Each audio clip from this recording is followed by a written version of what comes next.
The God's Locked Room. On the day of China's National College entrance exam, I was locked inside a pitch-black chamber by a god. When I accidentally fell, everyone on Earth developed a swollen ankle. If I died, humanity would die with me. My only hope of survival was a hole in the wall barely 4/10 of an inch wide, and the billions of people outside whose lives had been bound to mine. Everyone assumed I would spend the rest of my life in misery. Instead, with my own 2 hands, I built a 3-story villa inside the chamber. I raised fish, shrimp, and quail. I grew flowers, vegetables, and grain. I had been locked inside a vast, pitch-black room. No matter how loudly I shouted, no one answered. I pounded the floor in panic until my hands burned. Fear closed around me in the darkness, squeezing the air from my lungs. It felt as though monsters were creeping closer from every direction, reaching toward me with claws and teeth. At last, I gathered what little courage I had left and spotted the only point of light in that darkness, which seemed thick enough to pour. It was a tiny hole leading outside. My only hope of staying alive. And proof that none of this was a dream.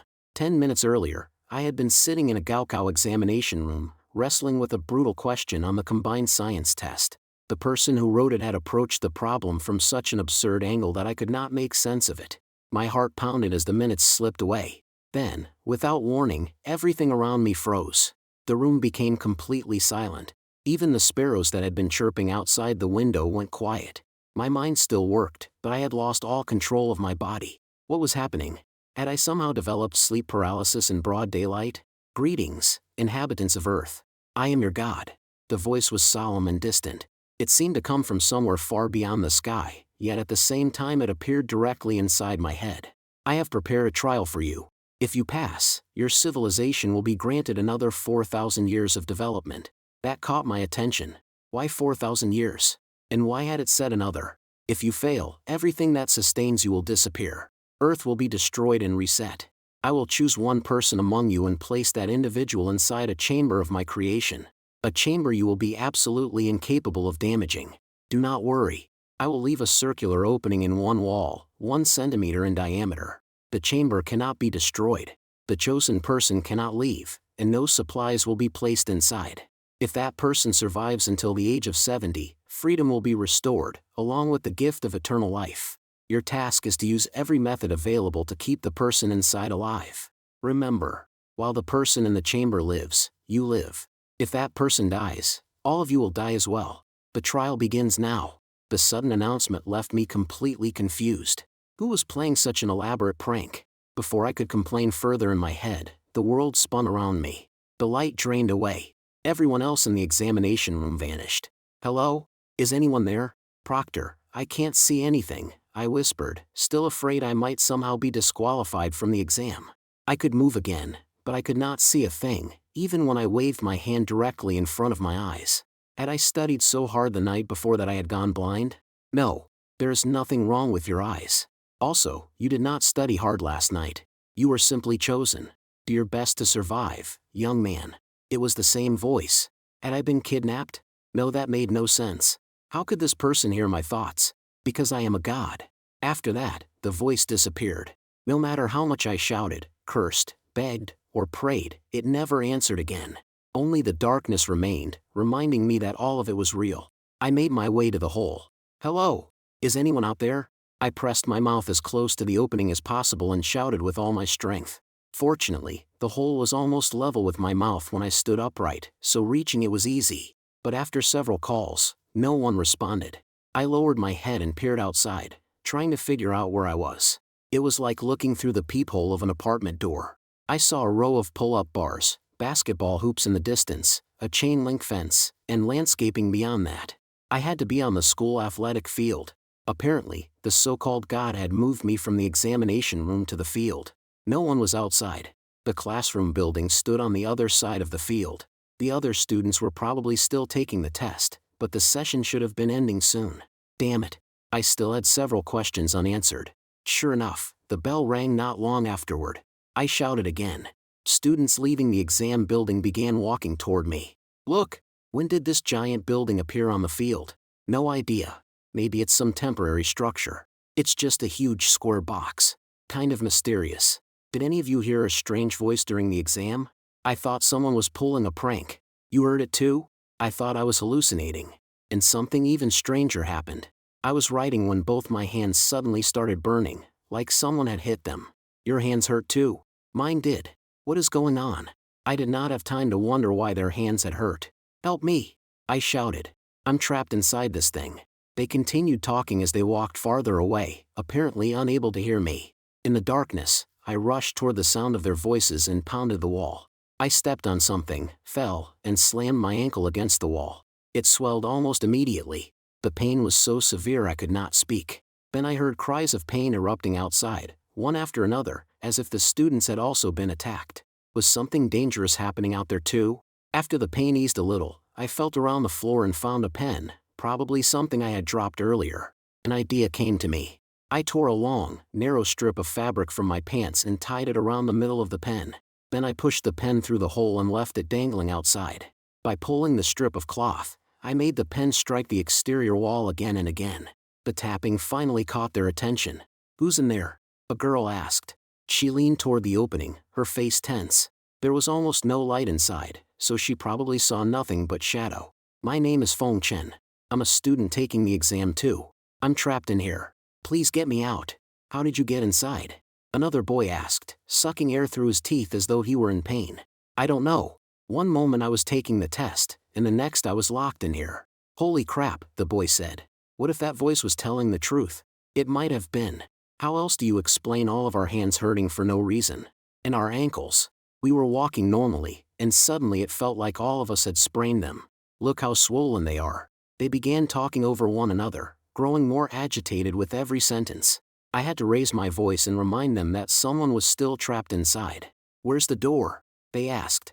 They searched for a while, but apparently found nothing. I don't know, I said, growing more anxious. It's completely dark in here. I can't see anything. They walked all the way around the structure and returned. We checked every side. There's no door. We'll get the teachers. A few minutes later, school administrators and exam proctors arrived. The crowd outside grew larger. They searched every part of the exterior they could reach, but found neither a door nor even a seam. People began arguing among themselves. Who built this thing here? I was standing on this field before the exam. There was nothing here. A building this big can't just appear out of nowhere. What if the entrance is on the roof? A student already went up to the 5th floor of the classroom building to look. He said there's nothing on top. Do you think the voice we heard earlier was real? Keep your voice down. The school announcement just told everyone not to spread rumors or cause a panic. The administrators have already reported this to higher authorities. A female teacher spoke through the opening. Don't be afraid. We're working on getting you out. How do you feel? The prolonged darkness and confinement had left me extremely anxious. I feel like I can't breathe. You're in a very large room, she said. There has to be plenty of oxygen. You are not going to suffocate. Try to relax and take slow, deep breaths. I obeyed, but whether from panic or something else, it still felt difficult to draw an air. The teachers made call after call. Security officers and maintenance workers arrived, but no one knew who had built the structure. Call the fire department. Tell them a student is trapped and they need to bring breaching equipment. They're already on the way. They'll be here in a few minutes. Hearing that real rescue efforts were finally beginning helped me calm down, and breathing became easier. So it had probably been psychological. The firefighters arrived soon afterward. Once they located me, they moved a short distance away and began trying to break through the wall. I could not tell what tools they were using. All I heard was a deafening mixture of hammering, drilling, and sawing. What is this wall made of? We've been working on it forever and haven't left a mark. Even aerospace-grade alloy should deform at least a little. What if that announcement really was? A younger voice began hesitantly. Maintain discipline. An older firefighter snapped. Their voices disappeared beneath the roar of machinery. Maybe it was because the rescue was making no progress. Maybe they feared the public consequences if I died here. Or maybe they had begun to believe the gods' warning. Under the blazing sun, everyone outside sounded anxious and distracted. As time passed, the female teacher lost her earlier calm. She seemed to need something to focus on. Is there anything you need right now? I'm hungry. I need food and water. And if possible, I need something for pain and swelling. I injured my ankle when I fell. What? My answer seemed to shock her. She had apparently just realized why everyone else's ankles had swollen. Then she quickly recovered. All right. You should eat and preserve your strength. I'll have some students buy food and medicine. The female teacher stood outside holding a KFC meal, and for a moment neither of us knew what to say. She turned to the student who had bought it. "Why did you get this?" "It's Thursday," he replied, sounding perfectly reasonable. "KFC has a special." We all fell silent. In the end, the teacher had to tear the chicken nuggets, fried chicken, and sweet and sour pork into tiny pieces and pass them through the hole one at a time. After eating, I could not stop myself from asking, "What am I supposed to do about the afternoon exam?"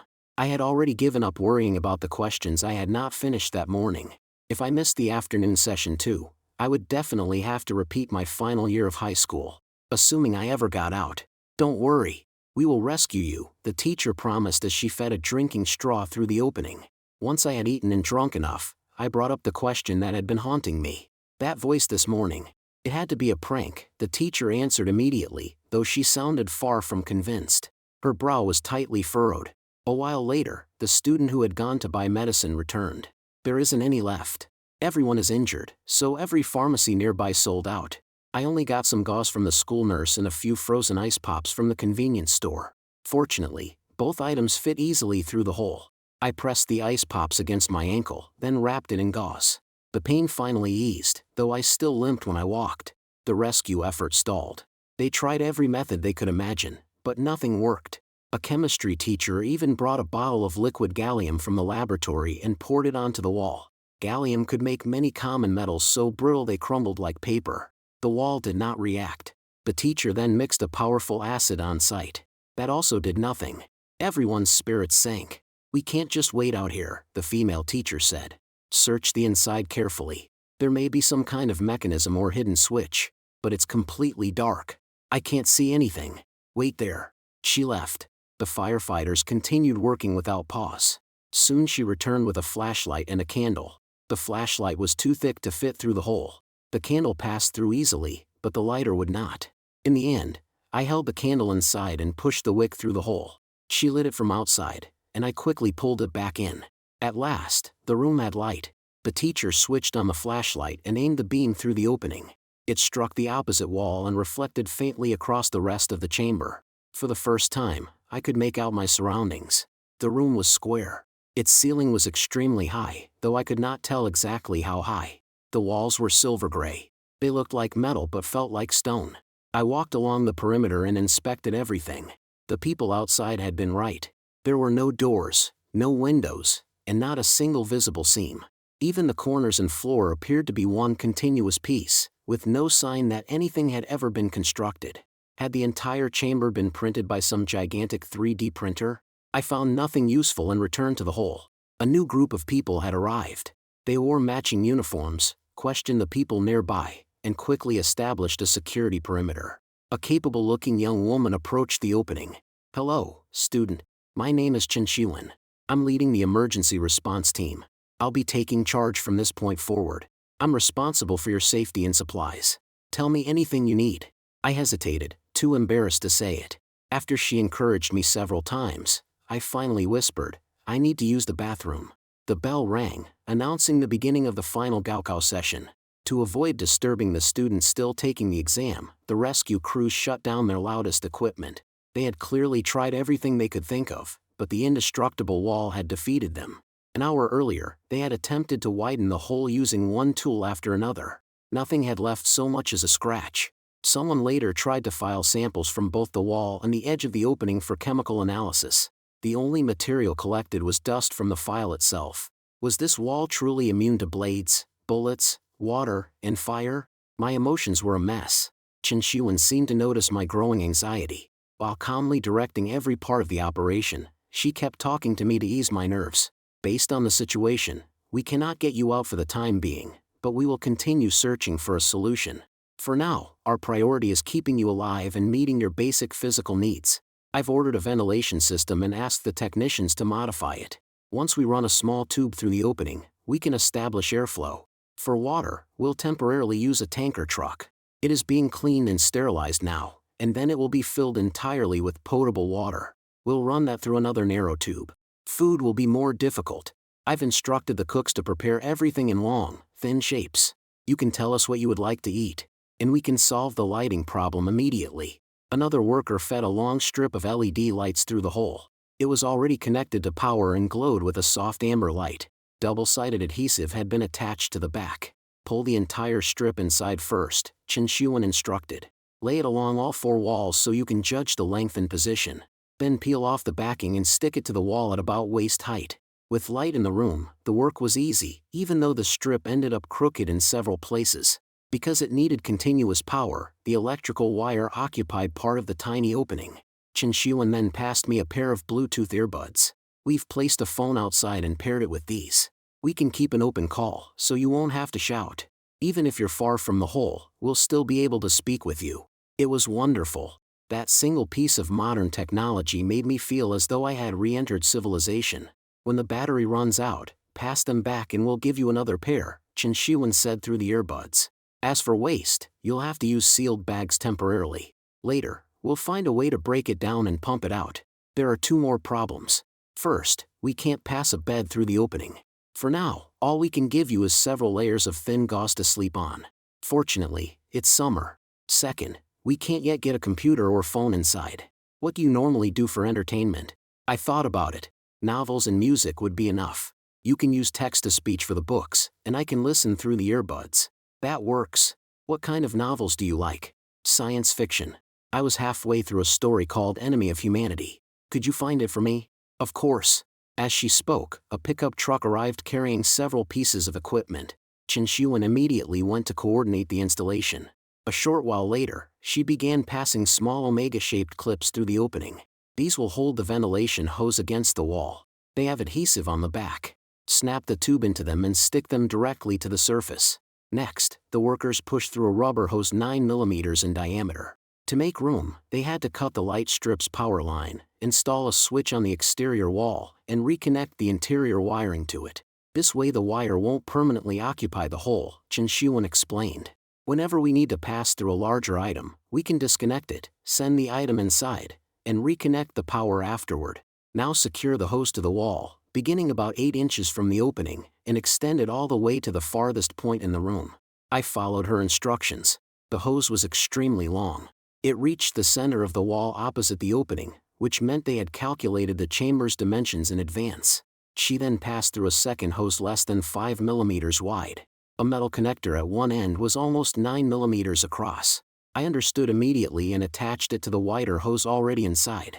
The workers completed the exterior connection, and the ventilation system began running. The machine outside filters the air and forces it through the tube. The fresh air will circulate naturally, and the excess will escape through the opening. She paused. My first idea was to send in oxygen, but the engineers reminded me that an overly high oxygen concentration can also be dangerous. Ordinary air is safer. We'll later build miniature instruments to monitor the chamber's air quality. For now, we can only give you a thermometer and humidity meter. She passed me a pen-shaped digital device. Tell us immediately if the temperature or humidity becomes unusual. The ventilation system can regulate both, so we can adjust your environment from outside. Another weight lifted from my chest. At least I was not going to suffocate or cook to death. Once the immediate crisis had settled, I asked, "What do all of you think about that god?" Chen Shuan relaxed slightly. A rare smile appeared on her face. I admit that what happened today lies beyond everything we currently understand. Existing science cannot explain it. But that also means we have an opportunity to uncover its secrets and perhaps gain knowledge and technology from a much higher level. Do you know what that means? Her expression turned almost mischievous. Before I could answer, she continued. It means that whether this being is a god or an extraterrestrial, the instant it appeared, it became a subject of scientific research. By nightfall, Chen Shuan's team had completed the water system. As with the airline, they first passed in a hose 9 mm in diameter and had me install it close to the opening. Water was heavy, so attaching the hose horizontally might have caused the adhesive to fail. Instead, I fixed it vertically beneath the hole. Whenever I needed water, an L-shaped metal tube would connect the inside hose to the outside supply. At the top were 2 nested metal sections. Twisting the outer section clockwise released water. Turning it counterclockwise shut it off. It was a remarkably practical miniature faucet. To keep water from pooling on the floor, the workers also sent in a large supply of sealed bags. The bags were color-coded. Green bags stored drinking water. White bags held gray water from washing and cleaning. Yellow bags were for human waste. They also supplied small packets of deodorizing digestive chemicals and fully biodegradable tissues. I had seen similar chemicals in videos made by RV travelers. After using a portable toilet, they poured in a little treatment solution, which broke solid organic waste into a harmless, odorless liquid.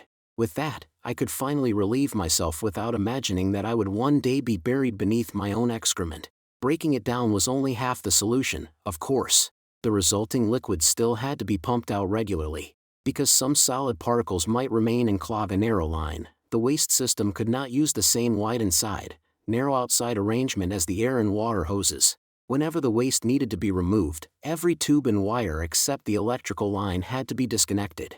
Then a hose almost exactly 1 centimeter wide would be pushed through the hole to pump everything out. It was inconvenient, but at least the problem had been solved. Dinner was surprisingly elaborate. Liquid soy milk, soft steamed egg custard, vegetable soup, steamed buns shaped into narrow strips, and naturally slender sausages. The guiding principle was clearly balanced nutrition. Although the sun had set, harsh lights still blazed outside the opening. The workers had not stopped. Some were modifying machines. Others were installing equipment.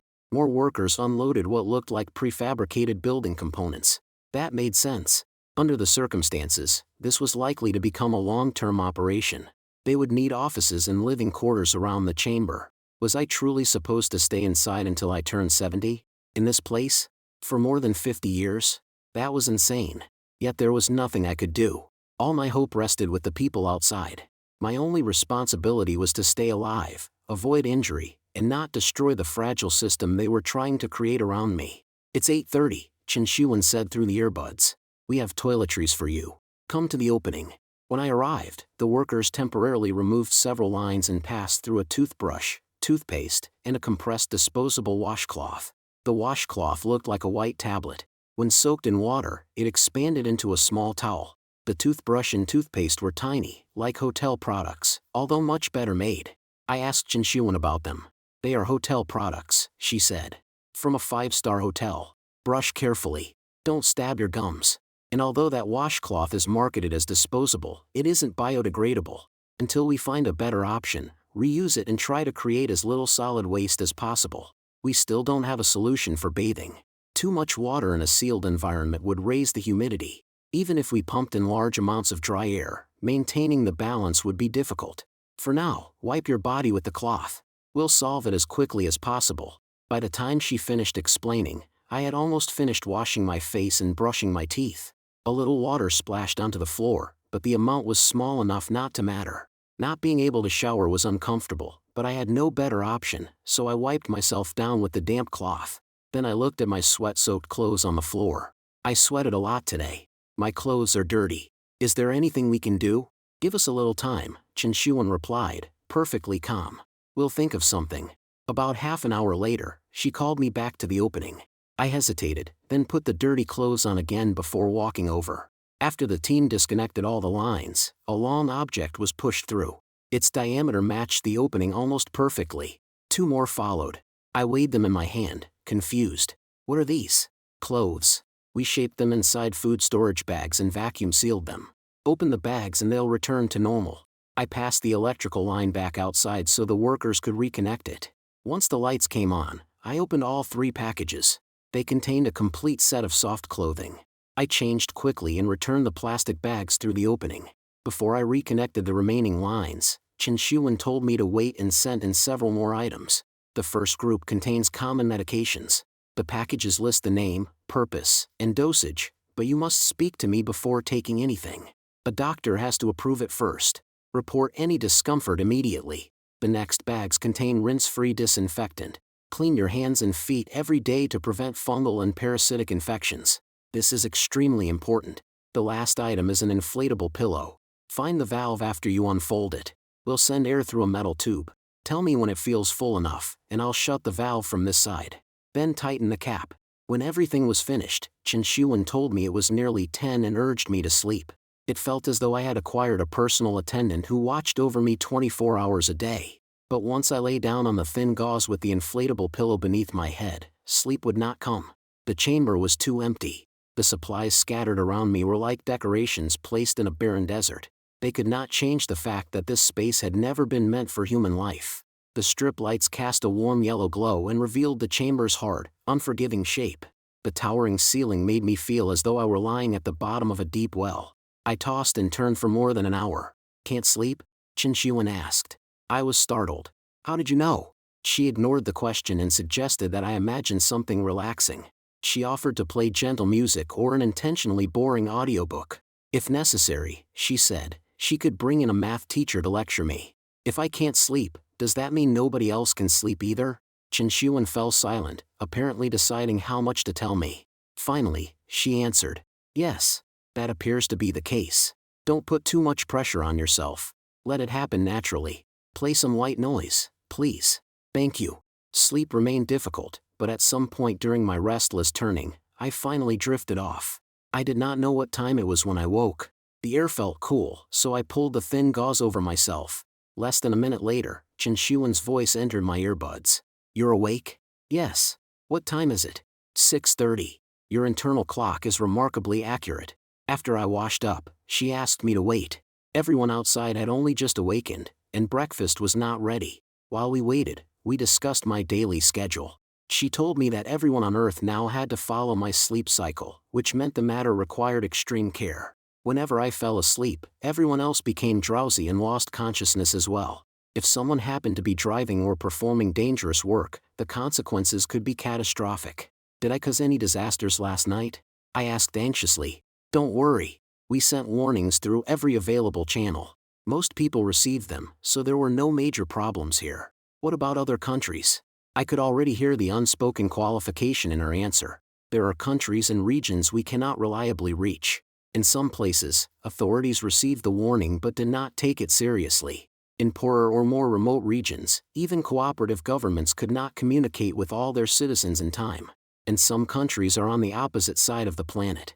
When it is night here, it is daytime there." Her voice remained emotionally neutral, probably because she did not want to increase my guilt. I immediately pictured the other side of Earth. While I slept, most of those people had been awake. Now that I had risen, their sun was already approaching the horizon. If I adjusted my sleep schedule with enough precision, I could probably prevent entire nations from seeing daylight for a year. The thought was darkly amusing, but I still asked, should I change my schedule so the countries on the other side get more daytime? The authorities said that, for now, you should follow our traditional schedule. If other countries object, they can demonstrate sincerity at the negotiating table. "What kind of sincerity?" "I don't know," she replied with unusual humor. "Maybe they could start by giving us their best semiconductor lithography machines. Sharing other advanced technologies would also help." After breakfast, Chen Xiuan gave me a plan for the day. The first problem was my original clothing.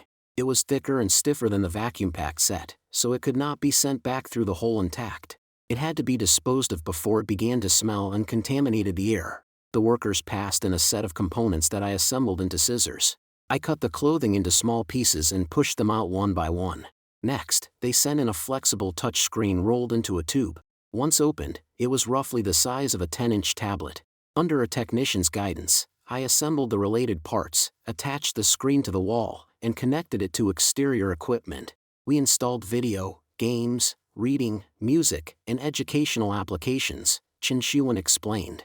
"You can use them directly. The audio will play through the second pair of Bluetooth earbuds we gave you.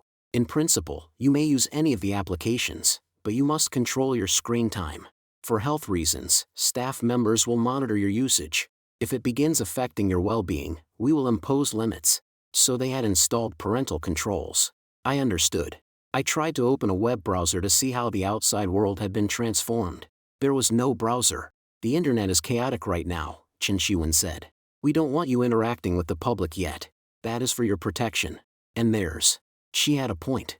Besides, playing games on a bare flexible screen was awkward. More importantly, now that I knew people were watching, I had no desire to reveal how bad I was. Studying seemed safer. It would ease my anxiety and leave a favorable impression on the observers. By afternoon, the workers had combined the power lines for the light strip and touch screen into a single cable that split into two connectors at the end. It looked much cleaner. By then, I was tired of studying, so I watched a movie instead. There were many films I had always wanted to see but never had time for. Now I could watch all of them. When the movie ended, Chen Xiuan spoke. "Exercise for a while." The screen went dark. I was reluctant to stop, but I followed her instructions and performed a half-hour routine as seriously as I could. Before evening, she sent in a specially designed full-spectrum daylight lamp, similar to the artificial sunlight systems used in underground mines. Miners who spent long periods without natural sunlight used such lamps to reduce health risks. Its power connector matched the LED strip's connector exactly, so I only had to unplug one and attach the other. Over the next several days, Chen Shiwen and her team solved one small practical problem after another. Yet after a week of living in a place where someone attended to every need but I possessed no freedom at all, I felt close to breaking down. I complained to Chen Shiwen that the isolation was driving me insane. I had never been especially social, but a full week without normal human interaction made me feel like a prisoner. Chen Shiwen spoke with me every day, and she was excellent at communication. Listening to her was calming. Still, I needed more than one person in my life. After several discussions, she finally made a concession. I would be allowed limited access to social media, provided I did not reveal my identity. They created new anonymous accounts for me. I could meet people and post opinions about movies, songs, books, and public events, but I could not disclose who I was or release any classified information. According to Chen Shiwen, every detail connected to me was now highly restricted. The public could not know exactly what I ate or drank, what equipment existed inside the chamber, or how the support systems operated. I thought those details were harmless. Chen Shiwen disagreed. Not everyone wants you to live. If terrorists learn exactly how supplies reach you, they could place poison in something sent inside. If I die, they die too, I argued. Why would anyone do that? Not everyone wants to live. She did not elaborate, but I understood. There were always people in the world who wanted to destroy everything, including themselves. My identity and the chamber's location were already known, but a restricted perimeter with a radius of 3 kilometers had been established around me. No one could enter, leave, or observe the site without authorization. To prevent leaks, I could not publish posts directly. I had to send them to staff members first. After review, they would post the approved content. The arrangement felt awkward, but the responsibility attached to my survival was too great to ignore. I accepted it. Later, Chen Shiwen learned that I enjoyed the strategy board game Go and approved an account for me on a live match platform. The platform had no messaging function and could only be used to play, so there was little risk of disclosure. That gave me another form of entertainment, to keep myself from thinking about the 58 years ahead. A span so long I could barely comprehend it. I filled every day with a strict schedule. At 6:30 each morning, my alarm woke me, and all humanity began to stir. I washed, ate breakfast, used the bathroom, and dealt with solid and liquid waste. In the morning, I watched a movie and wrote a review. Writing reviews was ideal. It consumed time and forced my mind to focus on matters unrelated to my own condition, reducing the endless cycle of anxious thoughts. Ordinarily, I would have taken a nap after lunch, but that was obviously impossible now. If I slept in the middle of the day, the outside world would descend into chaos. Instead, I played a couple of fast-paced games to stay alert. Then I read, studied topics that interested me, and wrote down whatever thoughts came to mind. Paper and pens were excellent supplies. Small, useful, and easy to dispose of. Afternoons were unbearably long, so under Chen Shiwen's supervision I exercised for half an hour, then played more games. Dinner came relatively early. Afterward, depending on my mood, I either played a match of Go online or watched some mindless television. The bathing system was eventually improved. I spread a semi-liquid cleansing mixture across my skin, then wiped myself twice with wet cloths. It did not provide the refreshing sensation of a shower, but at least it kept me clean. Once I had taken care of everything, I could lie down after 10 at night. Chen Shiwen's rule was that I could sleep later than 10, but never earlier. The rest of the world needed a buffer period to stop vehicles, machinery, and dangerous work. At first, the responsibility created enormous pressure. I lay awake night after night. Before long, however, my body adapted. Most nights I fell asleep within 10 minutes. And whenever I slept, human civilization went on pause. 2 weeks later, Chen Shiwen asked whether I knew how to build with Lego. I said no. It took the workers more than 10 minutes to pass over 1,000 separated pieces through the opening. At the end, they gave me an instruction sheet showing a small house. Chen Shiwen told me to follow the diagram and build it myself. I had rarely played with construction toys, so I found the task surprisingly entertaining. I spent the entire afternoon working with enthusiasm and barely managed to finish the base. During dinner, Chen Shiwen said, you're learning quickly. It isn't difficult when I can follow a diagram. It just takes time. I'll probably need 2 or 3 days to finish the whole house. That's fine. Work slowly. We have plenty of time. Learn as much as you can, because later we'll build something much bigger. How much bigger? Big enough for you to live in comfortably. I froze, then realized what she meant. Building a livable house from toys like these would take a year or two. Before she could answer, I added, and it wouldn't be safe. A toy house might look good, but the moment I tried to live inside, it would collapse. Don't worry. We are not going to build your home from plastic toys. We're designing specialized construction materials that can be passed through the opening in pieces and assembled like building blocks. My eyes lit up. When can you send them? Not soon. The project requires careful engineering, safety analysis, and a complete trial assembly outside the chamber before we can approve it. I quickly calmed down. She was right. If there were a flaw in the design and I discovered it halfway through months of work, the consequences could be disastrous. When you test the assembly outside, I said, record the entire process. I can follow the video later. We already plan to. For now, your priority is mastering the model. After that, we'll let you practice by assembling useful tools and furniture. Start with a bed. Sleeping on the floor every night is uncomfortable. I know. Remember, everyone shares your negative physical sensations. Designing a bed is not especially difficult. We should have one for you soon. The experiments conducted over the past several days had confirmed that only my negative states transferred to other people. That discovery brought enormous relief. Teenage boys occasionally experienced involuntary physical reactions. If those had also been shared worldwide, it would have caused the most humiliating global incident in history. I once asked Chen Xiwen why sleep counted as a negative condition. Her theory was that sleep resulted from the negative states of physical and mental fatigue. It also deprived people of control over their bodies and left them more vulnerable to danger. The promise of a comfortable bed immediately restored my motivation. A few days later, the first batch of custom components arrived.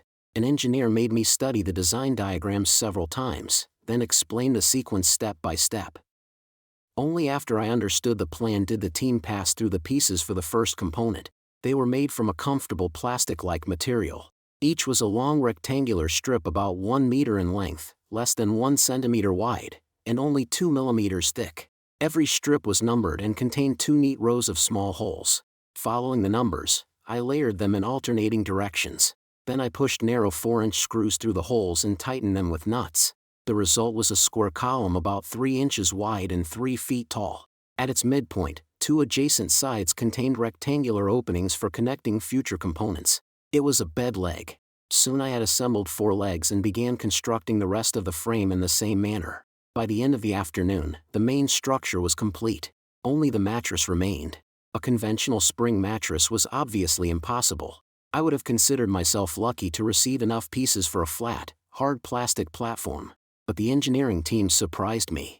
They had copied an old-fashioned rope mattress design that had disappeared from common use decades earlier. I assembled a rigid rectangular frame, then wove strong, slightly elastic cord back and forth across it.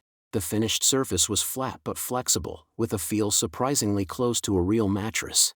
"Thank you," I told them. "I can finally sleep properly." Chen Xiwen smiled. "You're welcome. When you're comfortable, the rest of us no longer have to feel the floor digging into our backs every night." Once I had a bed, my quality of life improved dramatically. As more custom materials arrived, I assembled a shoe rack, wardrobe, table, chairs, storage cabinets, and many other pieces of furniture. The once empty chamber slowly began to feel inhabited. I even learned basic sewing and made my own sheets and blanket from layers of gauze and silk. Just when I assumed we would begin constructing the house, Chen Xiwen told me that another problem had to be solved first. If they wanted to improve my living conditions further, I needed a better source of electricity. There were only 3 electrical devices inside the chamber, and none consumed much power, but the cable still occupied part of the precious opening. More devices would inevitably be added. A single narrow wire could not safely power everything, and they could not fill the entire hole with cables. "We still don't understand what the chamber is made of," Chen Xiwen said, "but we are reasonably certain it is not metal and does not form a Faraday cage that blocks electromagnetic fields. We plan to give you a battery system and charge it wirelessly." I immediately became excited. I only wondered whether the equipment could be assembled in pieces like everything else. "What do I need to do?" Her expression became serious. Study electrical work. What you learned in school was theoretical, and your laboratory experience was extremely basic. You must take this training seriously and make no mistakes. If a battery catches fire in a nearly sealed room, you could die. The image sent a chill down my back. Batteries can ignite on their own. That risk will be low, she said with a small smile. We plan to use lead-acid batteries. They have less capacity than lithium batteries and are heavier, but they are much safer. I knew enough to understand her point. High-performance lithium batteries were associated with many electric vehicle fires. Older lead-acid designs were far less likely to ignite. But a battery large enough to run several devices will be enormous. We'll divide it into smaller cells and connect them. Electric vehicle battery packs are built from many individual units too. We'll handle the engineering. I began another intensive period of study. 2 instructors and an experienced field electrician took turns teaching me theory and practical skills. They focused especially on emergency procedures and the fastest ways to respond to failures. They told me that I would probably never use most of the knowledge, but I still had to possess it because one correct action at a critical moment could save my life. To make sure I had truly learned the material, they administered several oral exams and simulated operations. Only after I passed everything did they begin sending in the lead-acid battery components. The basic approach was familiar. First, I assembled an insulated, flame-resistant housing. Then I placed specially designed battery cells into modules, connected them in series, and installed the wiring, circuit boards, indicator lights, sockets, flexible display, and miniature control chip. The circuit boards were custom-made in the shape of long, narrow rulers. Next came the wireless charging module. Its main components were a chip less than 5 mm across and a copper coil I wound by hand. Once connected to the battery, the charging and storage system was complete. The output port did not resemble a normal wall outlet. It did not even use USB. Instead, it looked like a headphone jack, with 2 conductive layers for positive and negative currents separated by insulation. It was similar to a laptop charging connector, except it delivered power rather than receiving it. The design was necessary because ordinary plugs could not pass through the 1 cm hole. When the entire system was complete, I stared at the result and felt as though I had seen something like it before. It resembled an oversized portable radio from the late 20th century. About 16 inches long, 8 inches wide, 6 inches thick, with a short antenna rising from the top. Following the team's instructions, I placed it on a low cabinet at a designated point against the wall, far from the waterline. Once everything was ready, I pulled a hose through the hole and aimed it at the battery. The hose carried pressurized carbon dioxide, ready to extinguish a fire if anything went wrong. The workers activated the external transmitter. The wireless charging indicator turned green. A moment later, the battery display showed that it was receiving power. Everything appeared normal, but I remained tense until the battery reached full capacity and the technicians shut down the transmitter. The next day, the team provided new internal power cables and connectors. I removed the old line, connected the devices to the battery, and permanently freed the opening from the electrical wire. More importantly, I could now begin adding many more appliances. Chen Xiuwen brought more good news. A modular smartphone had been developed specifically for me. It consisted of dozens of separate pieces that could pass through the opening and be assembled inside. The concept itself was not entirely new. Several manufacturers had proposed modular phones and produced prototypes years earlier. Assembly was easy, and the operating system already contained entertainment and educational applications. Unfortunately, it could not connect directly to the internet. It operated only on a controlled local network, with staff members relaying approved information between me and the outside world. The limitations were awkward, but I understood the security reasons. At least it felt far better than operating a lonely flexible screen attached to the wall. Just as I began losing myself in single-player games, the staff announced another breakthrough. They had designed a 3D printer specifically for the chamber. It could manufacture objects too large to pass through the opening, including the building materials for my future home. Naturally, the printer itself arrived as hundreds of components. By then, that barely troubled me. After months of study and hands-on work, I could assemble almost anything as long as the design was not absurd and I had clear instructions. The printer was not especially advanced. Most operations were controlled remotely by technicians outside. A narrow material hose connected through the hole to the printer's feed system, supplying powder, resin, and other raw materials. On the printing bed, a hollow brick rapidly took shape. When I removed it, I found several channels through its center and raised or recessed patterns on its sides. These bricks are made from a specialized material, Chen Shuan explained. They will not release formaldehyde or other harmful chemicals. Their surfaces lock together through a joinery system, so you won't need adhesive. And you'll be less likely to build a crooked wall. I understood immediately. They were simply enormous building blocks.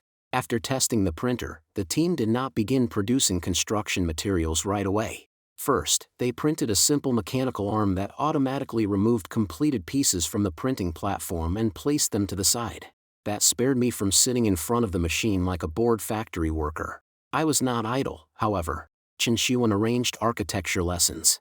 My instructors taught everything from laying walls to reserving channels for plumbing and electrical lines. Then they gave me the design for my house.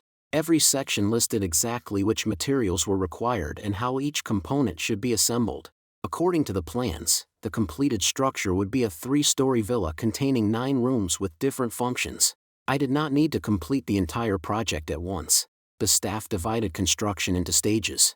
My first priority was a simple bedroom on the ground floor. Because the printer worked slowly, I followed a relaxed routine. I waited for it to produce a batch of materials, worked intensively for a while, then happily played games until the next batch was ready. After a little more than 2 weeks, I completed the bedroom. Along the way, I even used the first 3D printer to manufacture the components of a larger printer, which could produce bigger objects such as scaffolding. Because everything had been planned in advance, I did not build the room and then attempt to move the bed inside. I positioned the bed first and constructed the bedroom around it. Even then, the job was not finished. The staff printed interlocking panels and flooring blocks that fit perfectly into the brick surfaces and protected the walls. The bedroom developed a strong industrial appearance. To make it warmer, I added padded wall coverings made from non-toxic material. I had to be careful. There was no practical way to remove formaldehyde or other chemicals that slowly released gas over long periods. When the room was complete, I lay on the bed and felt something I had not experienced in months. Familiarity. For a moment, I could almost believe I had returned to ordinary society and that opening the bedroom door would reveal streets, traffic, and crowds. After spending months focused on the project, that illusion left me strangely disoriented. Then I looked around at everything I had built with my own hands. The sense of achievement settled me, and I slept deeply. If I could not leave, I would transform this place into somewhere I wanted to live. If I could not defeat the god's trick, I would fight a war of endurance and see which of us lasted longer. There were countless things I wanted to learn and countless projects I wanted to attempt. And behind me stood an enormous team working day and night to solve every problem I faced. After more than a year, my 3-story villa was finally complete. It occupied roughly half the chamber. Each level contained 3 rooms, including a bedroom, kitchen, workshop, dining room, study, bathroom, and storage areas. The functions were not as convenient as those in a normal house, but I was extremely satisfied. The bathroom had both a shower and a toilet. A 1-piece printed tank supplied clean water to the shower. Used water entered a purification system, and the recycled gray water was then used to flush the toilet. Toilet waste could not be purified again. It entered a black water tank, where it was chemically broken down before being pumped outside. My furniture, appliances, and tools expanded enormously. To supply them, I assembled a much larger battery bank and added an inverter that delivered stable household voltage. I inspected the batteries for safety once a week and replaced removable cell modules every 6 months.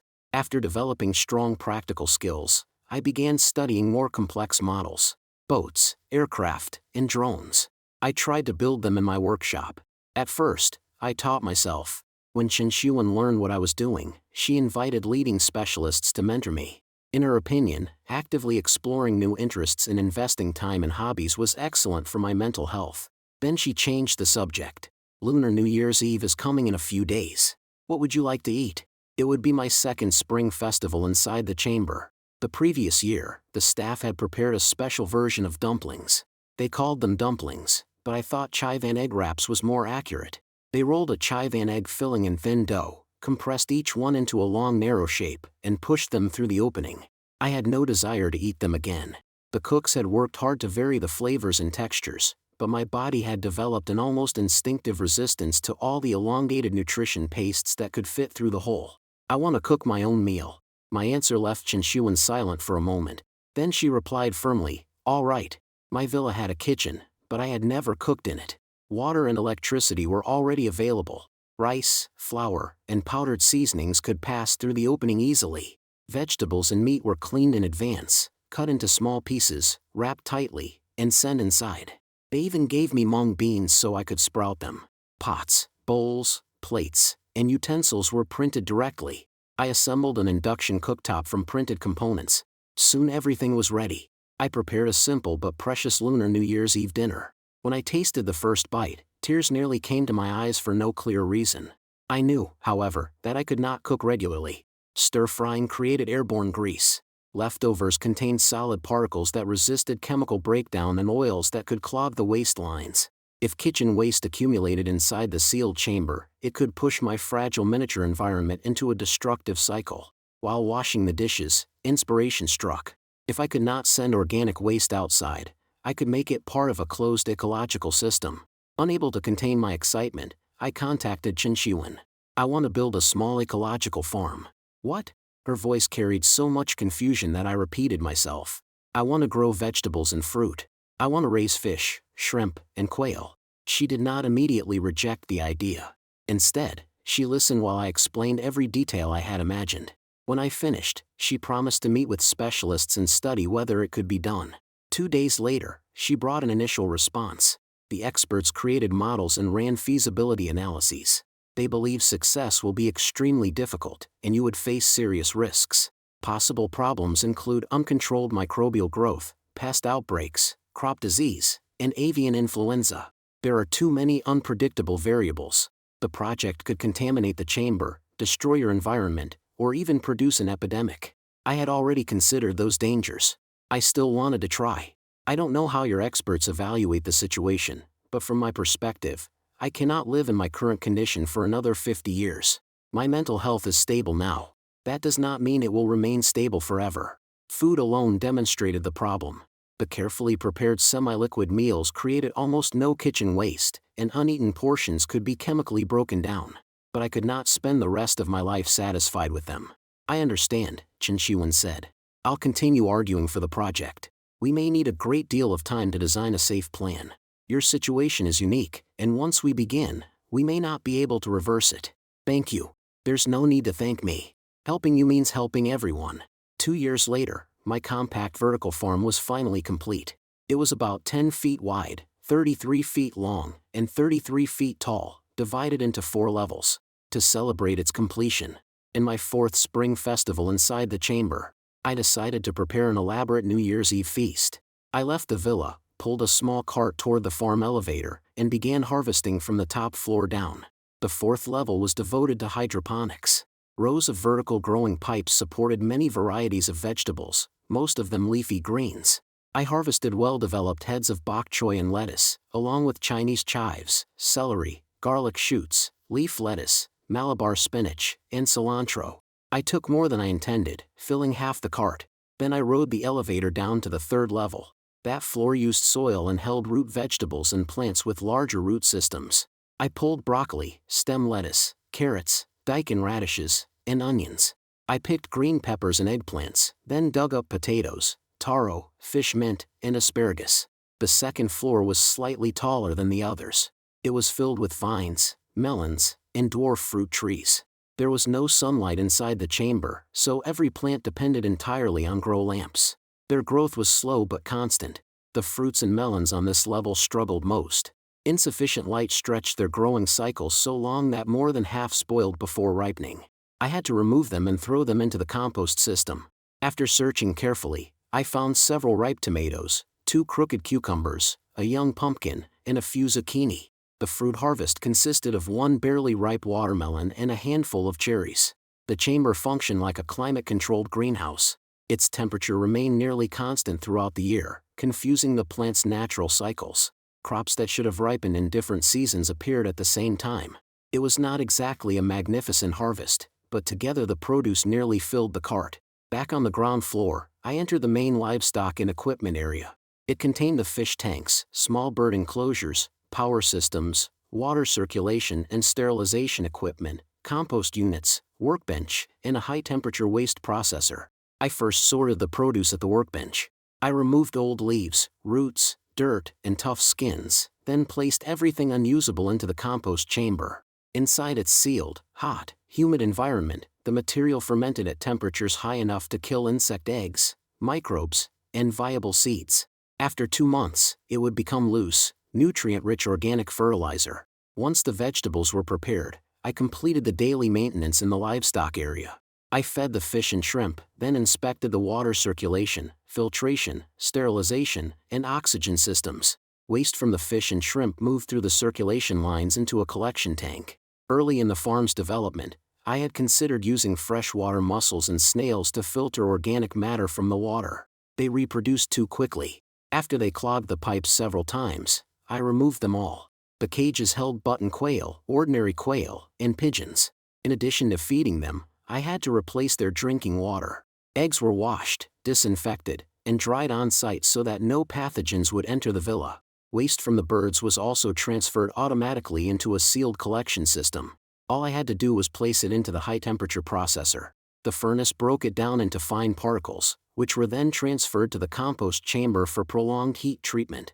I never had to touch contaminated material, and nothing capable of causing secondary pollution escaped the process. When the routine work was finished, I caught 2 fish, collected a small basket of shrimp, and selected 2 pigeons raised for meat. I processed them at the workbench and sent the organs and other waste into the high-temperature unit. By the time I finished, the cart was piled with clean produce and fresh ingredients. I returned to the villa kitchen and began preparing my New Year's Eve dinner at an unhurried pace. Based on what I had harvested, the support team designed a detailed menu for me. Even though I was dining alone, I spent several hours making an entire table of food. I had never cared much about ceremony, but after living alone for so long, I sometimes needed symbolic celebrations to encourage myself. On the television screen, Chen Shuan celebrated another safe year with me from outside the chamber and described how the world had changed. East and Southeast Asia had become the most desirable regions for international migration because their natural schedules aligned closely with mine. Humans had evolved to wake with daylight and sleep after sunset. People in other parts of the world experienced varying levels of disruption, but that could not be avoided. I still needed at least 7 hours of sleep every day. Some of the countries most affected by my schedule had offered sincere concessions and negotiations. Technologies that foreign powers had once withheld were no longer used as leverage. Over the previous 2 years, advanced systems and industrial knowledge had flowed into China, releasing enormous productive capacity and allowing domestic companies to capture markets around the world. Much of the territory taken from the country in earlier historical periods had also been returned. After repeated international negotiations, my sleep schedule was fixed from 11 at night until 6 in the morning, local time. Every other region reorganized work and daily life around that timetable. People with money migrated. Those without money moved as far as they could. Because of the time difference, 6 in the morning where I lived corresponded to 5 in the afternoon in New York. New Yorkers had only a short period of sunset before facing a long artificial night. They eventually fell asleep with me at 10 in the morning. They saw less than 5 hours of daylight on most days and fewer than 3 during winter. For many Westerners who loved spending hours in the sun, that was unbearable. People who moved to Los Angeles, however, could wake around 2 in the afternoon and enjoy a full afternoon of daylight. Manhattan, once famous for its wealth, gradually became a district of poverty. A population forced to remain active through darkness contributed to worsening crime. More people with the resources to leave did so, while those without options remained trapped in a deepening cycle. But events across the Pacific were not my responsibility. Conditions at home were entirely different. China's industries flourished, while the unconditional sharing of advanced technologies accelerated scientific development. One example was the nanomedical system now used to protect my health. It consisted of nanorobots with specialized functions. They continuously monitored my body and could perform certain medical interventions, especially those involving the cardiovascular system, brain, and nerves. They could not repair a broken bone. To reduce that risk, the team developed close-fitting protective clothing from advanced materials. It minimized injury from scrapes, impacts, or falls. Yet no matter how advanced the technology became, it could not solve the most important problem. I could not participate normally in human society. People are social animals. After being separated from society for long enough, a person's emotions and sense of identity inevitably begin to change. To prevent dangerous psychological consequences, the team gradually expanded my online access, as long as I revealed nothing about myself or the chamber. Over time, however, even my enthusiasm for messaging, memes, and multiplayer games faded. I often found myself trapped in questions without answers, wondering what purpose my existence served. "Would you like to come outside?" Chen Xiuan asked suddenly, interrupting our earlier conversation. I immediately became alert. "Have you made progress analyzing the chamber?" "No. We have made no breakthrough at all. The material is almost completely indestructible." Seeing my disappointment, she allowed a teasing smile to appear. "But we may soon be able to let you go outside anyway." I did not believe her. "How? Are you going to shrink me like a comic book superhero and let me crawl through the hole?" "Of course not. That technology has no scientific foundation. I'm talking about something that can be deployed soon, although it is still crude." I could not imagine what she meant. "I'll decline the empty promise for now. I've been thinking about something else. I need a long-term goal." "What do you want to do?" "The chamber separated me from society, but one thing remains equally available to everyone: knowledge. During my first 2 years here, I learned constantly because survival depended on it.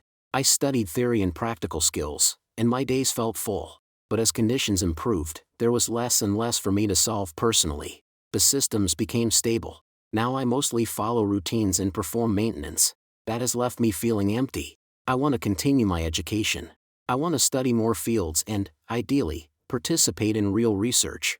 I need to feel that staying alive has value beyond fulfilling a responsibility imposed on me." Approval appeared in Chen Xiuan's eyes.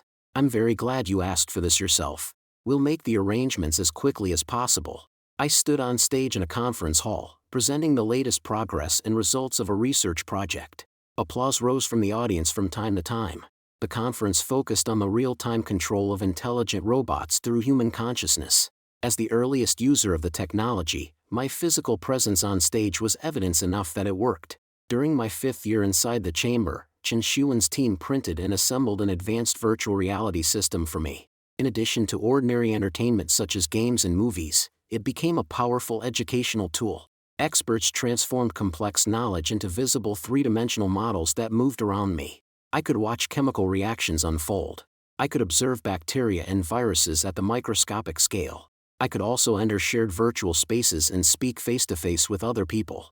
When I attended a physics class, I remained inside the chamber while the instructor worked inside a university laboratory. Cameras captured the real laboratory and streamed it into my headset. At the same time, several projectors in the room combined overlapping beams of light to form a rough three-dimensional image of me. The teacher and I could interact almost as though we occupied the same space. With the staff's help, I could even experience highly realistic tours of landscapes around the world. The technology was remarkable, but it was not what Chen Xiuan had meant when she promised I could go outside. I could not feel the temperature of a glacier. I could not taste food. I could not run my fingers through an animal's fur. Still, the system gave me hope. Then, during my 14th year inside the chamber, Chen Xiuan told me the technology was finally approaching maturity. She had me put on a full-body VR suit and connected its signals to an intelligent humanoid robot. It was the first machine of its kind in the fullest sense. Its mechanical structure closely imitated the human body, and its autonomous software could perform a wide range of tasks. When my consciousness was connected, the robot's control program interacted directly with my intentions. It translated my commands into electronic signals and moved every part of the body. The sensation was deeply strange. Operating the machine felt very different from using my own muscles. It took nearly 3 months before I became comfortable, and longer before I became skilled. Eventually, I could move the metal body smoothly through buildings, board vehicles, travel to a lake, and spend an afternoon fishing. As the technology improved, communication between my mind and the control software became more fluid. The VR equipment also gained sensory interfaces connected to my nervous system. When the robot pulled against a fish on the line, tension in its hands could be translated through the suit, giving me something close to real touch. Naturally, the system filtered the signals. It did not transmit sensations likely to injure or traumatize me. Once, my robot fell into an open storm drain. The system cut the connection immediately rather than forcing me to experience the impact and the sensation of broken bones. I had not literally escaped the chamber that had imprisoned me for so many years, but I had regained a measure of freedom. My greatest regret was that I still could not meet Chen Xiuan in person. The robot had been stationed initially at a specialized training facility far from the city where the chamber stood. After I completed training, my movements were not heavily restricted, but 2 armed security specialists accompanied me at all times. The area surrounding the chamber was under the highest level of military control. No one could enter or leave without authorization. My robot was not permitted inside. And as the site's chief commander, Chen Xiuwen could not leave without an exceptionally important reason. Even after retirement, she would be required to remain silent about everything she had seen there. When I ended a session, my awareness returned fully to my body. Removing the VR suit caused a few moments of disorientation, but I quickly adjusted. I left the bedroom, prepared a simple lunch in the kitchen, and ate while speaking with Chen Xiuwen over video. "You know," I said, "we've worked together for years, but we've never met in the real world or shaken hands. I also hope we can rescue you as soon as possible," she replied. She looked less decisive than usual. "But I'm sorry. Research into the chamber itself has still produced no meaningful progress. I no longer expect much. Its technology may be centuries ahead of ours. My body is healthy. My supplies are secure. I have meaningful work, social contact, and a stable mental state. I think I can endure a few more decades." Chen Xiuwen watched me in silence. "There is something we have debated for a long time," she finally said. "We have not reached complete agreement, but I think you should know." My curiosity immediately sharpened. "What is it? Have you ever considered having a family and children?" The question was so unexpected that I stared at her. "Honestly, no. I grew up in an orphanage. Family has always been an abstract idea to me. With current technology, humanoid robots can be made far more lifelike. If you met a woman you loved, and she understood and accepted the situation, the 2 of you could form a family. There would be inconveniences, of course." Before I could respond, she continued. "And children would be possible through assisted reproduction. Naturally, every step would require the other person's full knowledge and consent. I considered the idea for a long time. Then I answered seriously, I don't want that. At least not now. I understand why you're suggesting it. You want to create a psychological anchor. Something that would keep me emotionally stable and committed to the future. But not everyone needs marriage or children. My condition would create endless problems. I could not even protect my family all the time. We have considered that, Chen Xiuwen said. Many people would attempt to manipulate or threaten your wife and children. We would devote every resource necessary to keeping them safe. You can trust us. How would you keep them safe? By placing them inside a secure, heavily controlled location? That would only be another locked room. She tried to answer, but I interrupted. Only free people should bring children into the world. Otherwise, they are creating more hostages. Until I leave this chamber completely, I will not consider it. The end of class music played across a university campus. That will be all for today. If you have questions, email me. I walked out of the classroom with slightly unsteady steps. Students greeted me warmly as I crossed the campus. Young men played basketball on the court. Several young women in skirts stood along the sideline holding water bottles and cheering. It was the youth I had missed. A wave of envy rose inside me. When I returned to the faculty apartment, I looked into the mirror. My hair was gray at the temples. Wrinkles covered my skin. Several age spots marked my face. My hands were thin and dry, like winter branches. I disconnected from the robot and returned to the chamber. The first thing I did was look into a real mirror at my actual body. Not bad. I'm an old man, but I still have plenty of energy. My skin is well cared for, and my body is healthy. I'm not a helpless old wreck. I was speaking to myself. I did not remember exactly when the habit had begun. At first, I worried about it. After enough years alone, I stopped caring. You're back, Chen Xiuwen said. I heard you've been teaching at a university. How are you adjusting? A three-dimensional image of her appeared in the room. She should have retired years earlier, but she had insisted on remaining at the base until it completed its historic mission. Over the decades, the facility had faced several major crises. Natural disasters and terrorist attacks had threatened it. Under Chen Xiuwen's careful command, it survived every one. She was the base's anchor. As long as people saw her standing there, they believed they could overcome anything. By then, she no longer needed to direct operations personally. Even I had not heard her voice for more than a month. The job is good, I told her. I have to find something worthwhile to do with the rest of my life. Between research and business ventures, I accumulated plenty of useful knowledge. Teaching it to young people feels right, and it allows you to experience a little of the university life you never had. Yes. So many years passed in an instant. When this ends, will you finally retire? She smoothed her short hair, now mixed gray and white. Yes. It's time. I want a small yard where I can grow flowers. What about you? I can't retire yet. The retirement age for men is 75 now. I'll still need to work another 5 years. I like being a professor. Once I'm released, use my real identity to complete the paperwork. I'll have Xiao Chui begin the process today. Xiao Chui was the staff member who now handled most of my daily coordination. Her manner reminded me of Chen Shiwen when she had been young. There's no rush. I still have a few days. Speaking of which, that god hasn't appeared once in all these years. What if it forgot about the whole experiment? We'll know when the time comes. Have you learned anything more about the being or the chamber? A little. Not much. Most of what we discovered has been applied to aerospace engineering and astronomical observation. The dominant scientific view is that the being came from a highly advanced interstellar civilization. Its technology is far beyond ours. So they traveled across the universe because they were bored and decided to put me in a box for a sociology experiment? An ant cannot understand why humans place ants behind glass and observe them. The ant may not even be capable of seeing the human. In any case, it is almost over. According to the original announcement, if I survived inside the chamber until the age of 70, I would regain my freedom. Over the next several days, I requested leave from the university. I stopped connecting to the custom robot and spent my time working around the villa and farm. I had lived there for most of my life. Every part of it had become familiar. I did not know how freedom would arrive. So I treated the moment like a long journey with no return date. I put everything in order and said goodbye to the home I had built.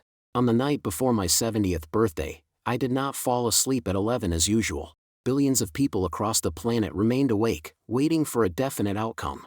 When the clock passed midnight, I sat calmly in a chair and stared straight ahead, as though I might detect some trace of the god within empty space. Congratulations. You have completed the trial. You will regain your freedom and receive eternal life. The solemn, distant voice sounded exactly as it had decades earlier. It seemed to travel from beyond the universe and yet emerge directly inside my mind. I'm not interested in eternal life. Can I choose another reward? What reward do you desire? I want answers. The first time you spoke, you said that if we passed the trial, humanity would receive another 4,000 years of civilization. What did you mean? We last came to Earth 4,000 years ago. We gave your species a trial then as well. You passed, just as you have now. We will return again in another 4,000 years. What was the previous trial? We chose one person, supplied a set of plans, and instructed him to build a large ark before a global flood. You mean Noah's Ark? That is supposed to be a myth. In our study of your civilization, every surviving story has a source, even when the story changes greatly through transmission. I want to know what actually happened 4,000 years ago. Your civilization was still primitive. We collected climate data from the planet and calculated that most of the population would not survive the prolonged period of extreme rainfall. We therefore designed a trial and embedded basic knowledge within the task, allowing the chosen individual to learn while completing it. After the trial, we reset time. The chosen person retained all relevant memories and knowledge and passed them to others. Later, however, we discovered that people in another region of the planet had solved the disaster without our instruction. They cleared river channels and redirected the floodwaters toward the sea. We had not expected that. 4,000 years ago, clearing rivers and controlling floods. Was the voice describing the ancient Chinese legend of you the Great? Another phrase drew my attention. What do you mean by resetting time? The meaning is literal. The trial is a method of evaluation, but we do not wish to interfere excessively with your civilization. Therefore, it does not occur in your original space-time. It takes place in a parallel timeline. When the trial ends, you return to the original one. So when this ends, you will return to your original timeline, to the day of your college entrance examination. Only you will retain the memories of these decades. I believe that knowledge will be a valuable reward as well. How you use it is your decision. I had suspected something like this, but my mind still went blank. Do you have any other questions? Wait. Let me think. What are you? Your scientists have already guessed. We come from another civilization. Why call yourself a god? Because after our previous visit, the religions of your planet interpreted us as gods. Which planet are you from? I will give you one clue. We visit Earth approximately once every 4,000 years. Did the person in the previous trial choose eternal life? No. He chose to grow old and die with his family. What do your people look like? I cannot answer every question. It is time for you to return to your original timeline. The world spun. Everything around me appeared to move backward. Time itself flowed in reverse, carrying me through decades of memory. Then I heard pen tips scratching against paper. The second hand of the examination room clock moved normally. Only a little more than 10 minutes remained. Several long answer questions on my paper were still blank. I closed my eyes and carefully reviewed the decades I had spent in the other timeline. It had not been a dream. I picked up my pen and wrote every answer without hesitation. Then I corrected every mistake I had made earlier, turned in the paper, and left the room. Outside, I instinctively looked toward the athletic field. It was empty. There was no chamber built with technology far beyond human civilization. I walked in silence, trying to understand what the trial meant for me. I possessed 58 years of future memories. I clearly remembered the times and locations of most major natural disasters and could quietly guide humanity toward reducing the damage. I had studied multiple scientific fields. I knew the broad direction of many future breakthroughs and could accelerate technological progress. I had participated in numerous research projects and could reproduce their essential results far earlier than before. I also knew that the extraterrestrial civilization was probably located within 2,000 light-years of Earth. I intended to use every piece of information as effectively as possible. A little more than 2 weeks later, the Gaokao results were released. As expected, I received perfect scores in mathematics and the combined science examination. My total score was barely high enough for admission to a leading university of science and technology. When I arrived on campus, I submitted papers to senior scholars in several departments. The papers proposed solutions to current technical problems and outlined future research directions. With their support, I formed my own research team. Naturally, some people doubted me. There were even a few dramatic moments when I had to answer criticism by producing research far beyond what anyone expected from a first-year student. Fortunately, progress remained smooth. For discoveries that had originally been made by scientists overseas, I quietly supplied the crucial insight to Chinese experts already working in the same field. For achievements that had originally belonged to Chinese scientists, I delivered the key ideas to the same researchers who had discovered them in the other timeline. China's scientific and technological capabilities advanced at extraordinary speed. Processes that had once required decades unfolded within only a few years. For major natural disasters, I found subtle ways to direct the attention of relevant experts toward the danger early enough to prepare. I did not tell anyone about the extraterrestrials or the trial. The time was not yet right. After several years of relentless work, the authorities decided that I needed a permanent security team. That reminded me of an old friend who had not yet met me. May I nominate the person who leads the team? I asked. Your recommendation will be given serious consideration. Who do you have in mind? I provided Chen Xuan's name and the government department where she currently worked. Several days later, she entered my office. She stood straight and composed, exactly as she had when I first met her in the other timeline. Hello, I said, extending my right hand. It's been a long time. We finally get to meet. The contradiction confused her. For a moment, she did not know what to say. Then she shook my hand, slightly flustered. Have we met before? She asked uncertainly. We have. Don't worry. Someday, I'll tell you when. The end.